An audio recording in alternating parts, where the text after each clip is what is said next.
crazy. What I'm seeing here.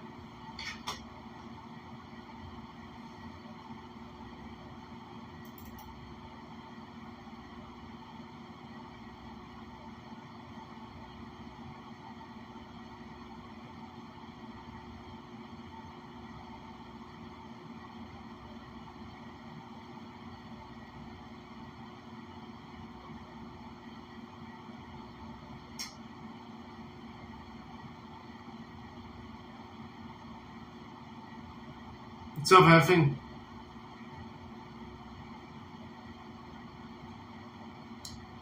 Some changes in the Prism software too. I'm just trying to figure it out.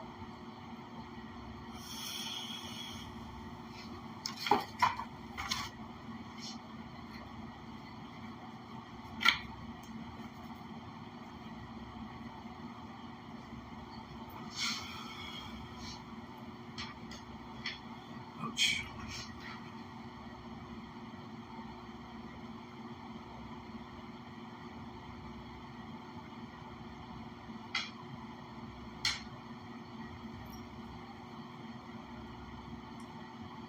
Shut the door. The door's shut. I'm just trying to figure it out.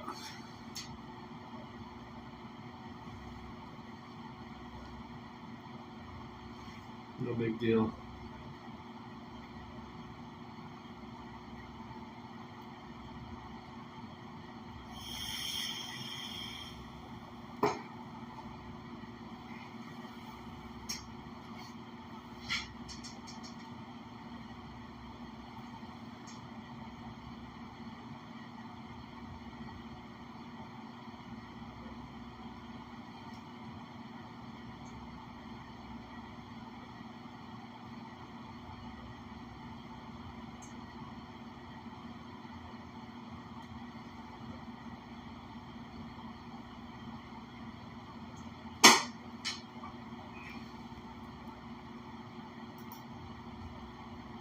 Dirty, hey, how you doing, buddy?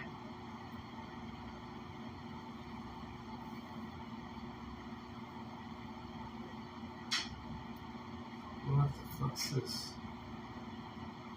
Yeah, hey, ask me again.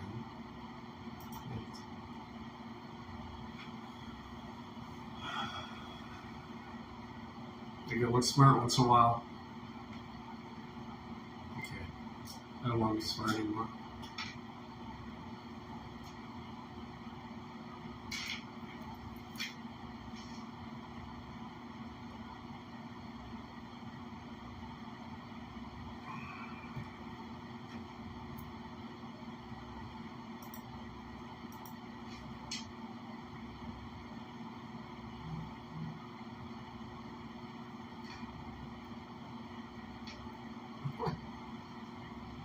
I didn't mean to copy it in the clipboard and want the fucking text.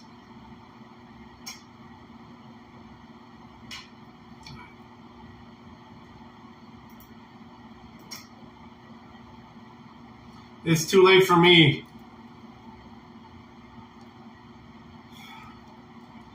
Dude, I've been sick all week, and today is actually the first day I've been feeling a little bit better. So I'm not calling sick. I don't call in sick. I didn't go in to work today on day shift because there wasn't shit to do and there was no reason for me to be there. I did a lot of work from home though. A lot of input on the chats, if you didn't notice. I know Dirty did. He saw me in chat. What the fuck? You gonna make me do this twice?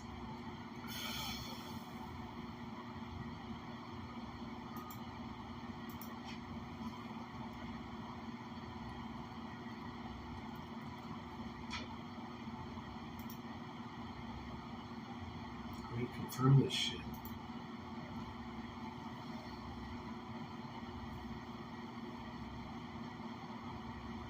We ain't had no new people in the last 6 days, so pissing off MIDI, yeah. I felt today. I was like, I woke up, I felt great, and I was just like, you know what? There's no reason for me to go in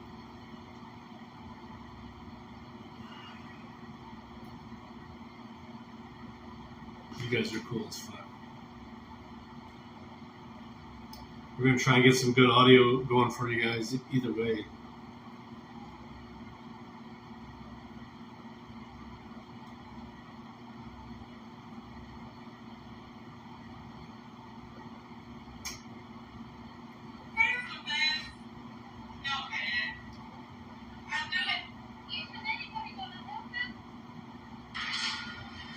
This is some funny shit here.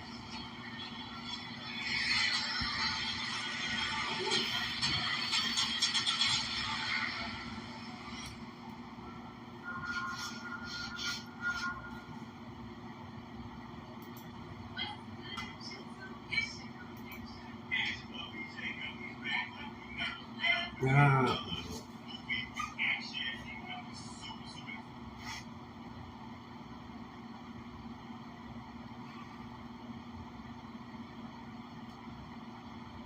Oh, you're welcome.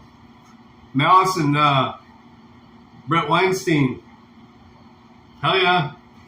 We'll play that in the background. This episode is brought to you by Patriot Gold.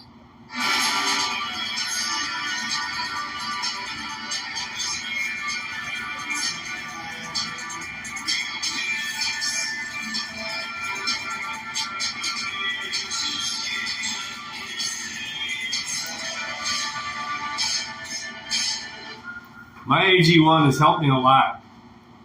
I know it has, because I respond to it. But yeah, all that good stuff. Nothing that you have talked about is a bad thing to have to ingest. So yeah, I'll agree with that so far. This is Michael Malice. You're welcome today.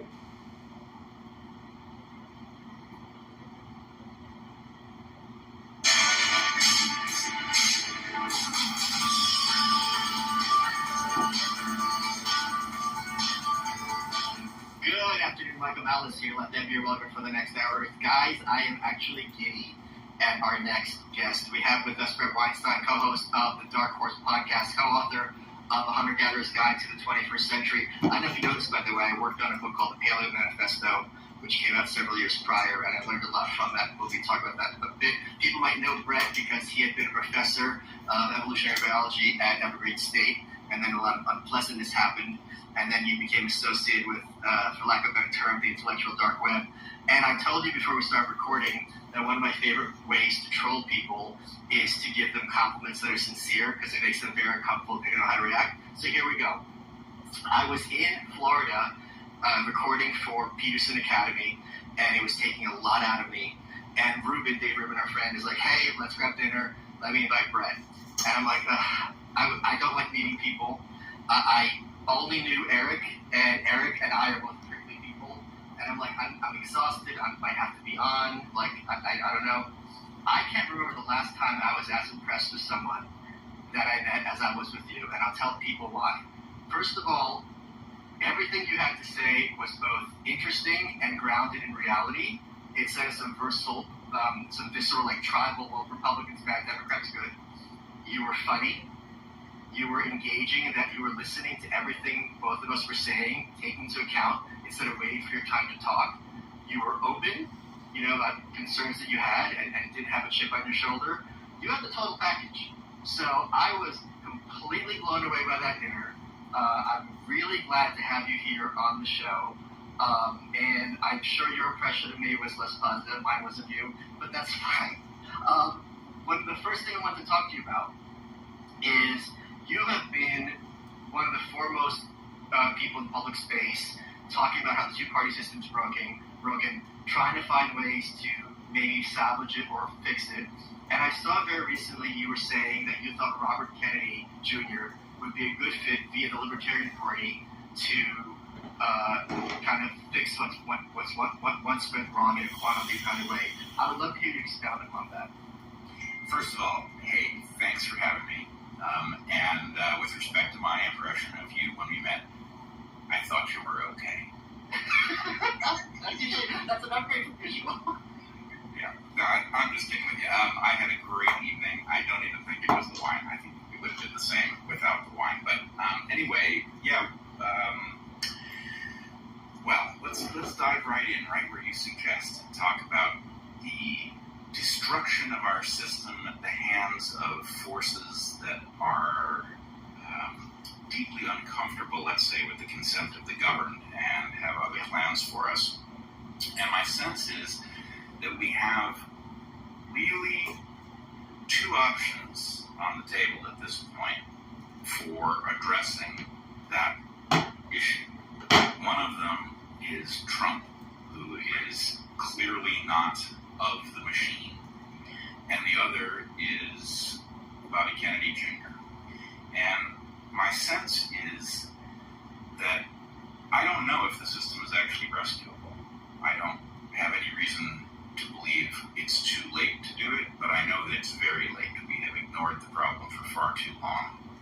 And I know Robert Kennedy Jr. personally, don't know him terribly well, but we've certainly met in person, had many conversations, and he is encyclopedically knowledgeable about many topics at the heart of our national and above national problem.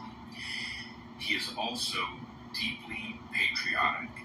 He is extremely courageous, and he is not, as far as I can tell, driven by ego. I think he really wants to return us to the course that he Hey, JC. his father and his uncle were setting us towards, and that he is Just asking, JC, are you Tavistock on X? office in which he might have the power to do that, I find to be an epic story. So there are certainly places where he and I disagree on some issues. There are issues that, in fact, I think trip up many libertarians who can't see the potential in partnering with Kennedy. But I just don't think that's where we are in history. I actually think the Republic is in jeopardy. And the idea that we should find a common cause across effectively all ideological lines. Every patriot should be aligned with the idea that whatever our best move is to right the ship of state and to expel those who have captured it, that ought to be what we do. And at the point that the crisis is over, we can go back to fighting about our ideological differences. They do exist, but they're minor compared to the question about whether the nation and the West survive. I'm just curious how you see him as being a libertarian, capital L. Well, I don't see him as being a libertarian. Okay. I know he's not, and I'm not. But I also know that at the moment, when I sit down with libertarians that I like and respect, our differences amount to very little compared to our concerns about where the country is. So, no, he's not a libertarian with a capital L. He is a libertarian with a small l, as am I. Anyone biased in the direction of minimizing governmental interference and maximizing individual liberty is a small l libertarian. So, he is one. And I was also present at Freedom Fest, which is I got a plan, libertarian annual conference that they run. And I was there for his speech, which he gave, and he didn't pander to the audience at all. He gave it to him straight in terms of how he sees the world, but it was very favorable because the fact is the differences are small relative to the commitment to liberty and to the nation. I have gone on record, and I want to pick your brain because I trust your judgment and your interpersonal judgment, that I think he's a sociopath. So I want to make that clear, yes. And I'll give you my receipts, and I maybe this information you had previously. So I think it's when people, there's lots of reasons I can wrap my head around people being anti-gun. I mean, the reasons are pretty clear. Like, listen, the argument is gun proliferation leads to, some data points are going to get those guns, and we're all going to agree they shouldn't get those. Oh my God, it's so cute. The dog. Some data points agree they should have these guns. And then you have school shootings and all these other things. Something has to be done. I understand the argument completely. The argument that senators from Wyoming or South Dakota have somehow been bought into being pro-gun by the NRA is a disingenuous one. And he said this. That is something I don't think we can say honestly. Well, I would have to look at. I got the quote. You've got the quote. I would still want to see it said. Let's go through the quotes on me if you want. Sure. Yeah, but that's not even the biggest one because that's not sociopathy. That's whatever. Oh, hell yeah! Okay. Where was he at? At the border somewhere? He was blaming the CIA. He was blaming right-wing extremism for what happened to his uncle being shot in Dallas in '63. Let me read the quote from him. Okay? Okay, I want the dates on these things. Sure. This is not recent. Absolutely. Jack named JK, had received myriad warnings against visiting the right-wing Texas city. The convoy. Indeed, there had been a sense of foreboding. I don't understand the last message, though. As he and Jackie seeing a kid get bar murdered in your school, which is your poop, self-examination. In 1964, would question your Second Amendment stance. The right-wing hatred and violence with a historic landslide in the presidential election. I wasn't there. I didn't see it. I don't understand that. For that. a while, the advocates of right-wing extremism receded from the public forum. Now they've returned with a vengeance to the broadcast media and to prominent positions in the political landscape. And this is a reference to the Gabby Gifford shooting. He goes, Gabby Gifford lies in the hospital room fighting for her life, and a precious 9-year-old girl is dead along with 5 others. Let's pray for them in our country. Hope this tragedy prompts another round of examination of conscience. I don't think you can honestly say, anyone, that it's right-wing extremism that was to blame for Gabby Giffords, who was killed, I think he was a socialist, or JFK, who was killed by a literal communist. And I think when someone is saying that, it's not an honest opinion. Well, look, I get what you're saying. I'm going to take this off my phone and put it on the computer. Swabby can't see the potential partnering with Kennedy, but I just don't think that's where we are in history. I actually think the Republic is in jeopardy. And the idea that we should find a common cause across effectively all ideological lines, every patriot should be aligned with the idea that whatever our best move is to right the ship of state and to expel. See, at the bar, you mean like a bar, a restaurant bar? That the crisis is over. We can go back to fighting about our ideological differences. So it's a bar fight? But they're minor compared to whether the nation. I don't really want to understand what you're saying, dude. I'm just curious how you see him as being a libertarian. Well, I don't see him as being a libertarian. Okay. I know he's not, and I also know that at the moment, when I sit down with libertarians that I like and respect, our differences amount to very little compared to our concerns about where the country is. So, no, he's not a libertarian with a capital L. He is a libertarian with a small l, as am I. Biased in the direction of minimizing governmental interference and maximizing individual liberty. It's a small l libertarian.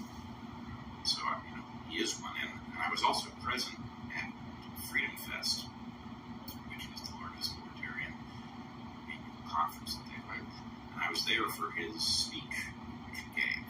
And he didn't pander to the audience at all. He gave it to him straight in terms of how he sees the world, but it was very favorable because the fact is the differences are small relative to the commitment to liberty and to the nation. I have gone on record, and I want to pick your brain because I trust your judgment and your interpersonal judgment, that I think he's a sociopath. So I want to make that clear, yes. And I'll give you my receipts, and I maybe this information you had previously. So I think when there's lots of reasons I can wrap my head around people being anti-gun. I mean, the reasons are pretty clear. Like, listen, the argument is gun proliferation leads to, some data points are going to get those guns, and we're all going to agree they should get those. Oh my God, it's so cute. The dog. Some data points agree they should have these guns. And then you have school shootings and all these other things. something has to be done. I understand the argument completely. The argument that senators from Wyoming or South Dakota have somehow been bought into being pro-gun by the NRA is a disingenuous one. And he says this. That is something I don't think we can say honestly. Well, I would have to look at. I got the quote. You've got the quote. I would still want to see it said. Let's go through the these. quote on me if you want. Sure. Yeah, but that's not even the biggest one because that's not sociology. That's whatever. This is the one where I'm like, okay. He blamed, before he was blaming the CIA, he was blaming right-wing extremism for what happened to his uncle being shot in Dallas in '63. Let me read the quote from him. Okay, I want the dates on this. All right, sorry. this is not recent. You caught up.